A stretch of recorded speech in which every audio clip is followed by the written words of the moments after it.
మనకి ఎలా ఉంటుంది, మార్నింగ్ లేస్తాము, రాత్రి పడుకునే వరకు ప్రతి ఒక్కరి లైఫ్లో ఒక ఎనర్జీ కావాలి. ఆ ఎనర్జీ ఫ్యామిలీ ఇస్తుంది, పిల్లలు ఇస్తారు, స్నేహితులు ఇస్తారు, మన ప్రొఫెషన్ ఇస్తుంది. ఆ ప్రొఫెషన్ని నేను అన్నిటితో పాటు ఆ ప్రొఫెషన్ ఎక్కువ లవ్ చేసి yes I want come back.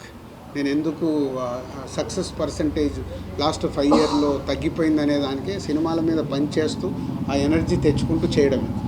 మన ఈవెంట్లో మీరు 2 తెలుగు రాష్ట్రాలకు సంబంధించిన అంశాలు ఉంటాయన్నారు. ఈవెంట్లో పొలిటికల్గానా అది మీరు సినిమా చూసినప్పుడే మీరు అది థ్రిల్ ఫీల్ అవుతే బాగుంటుంది. పవన్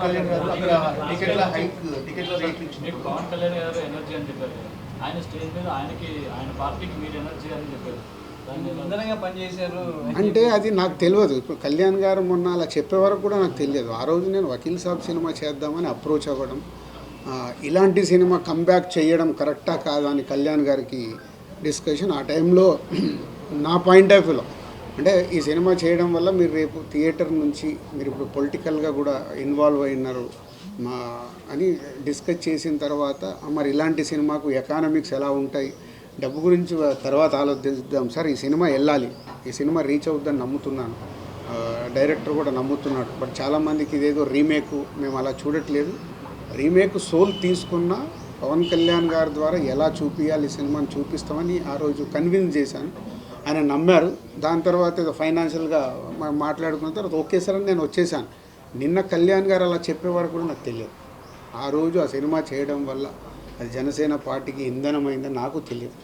అందుకే మీరు ఆ విజువల్ చూస్తే నాకు ఆ టీయర్స్ వచ్చేసాయి. ఏంటి నిజమా ఇదని. అంటే లైఫ్లో చాలా మూమెంట్స్ మనకు తెలియకుండా జరుగుతాయి. బట్ ఆ కళ్యాణ్ గారు అది గుర్తుపెట్టుకొని అలా చెప్పడం అనేది ఆయన కాళ్ళకు దండం పెట్టాలంతే. ఒక డిప్యూటీ సీఎం, ఒక లీడర్ అయింది, నా పార్టీకి ఇలా ఇంధనం అయింది అని అంటే ఇట్స్ ఎ గ్రేట్ థ్యాంక్ఫుల్. మామూలుగా అయితే ఎవరు చెప్పరు, ఎందుకు చెప్పారు. బట్ ఆయన అంత పబ్లిక్గా చెప్పాడంటే ఆ సినిమా నా పైన ఉన్నది, ఆ రోజు జరిగిన మూమెంట్కి ఆయనకు పాదాభివందనం.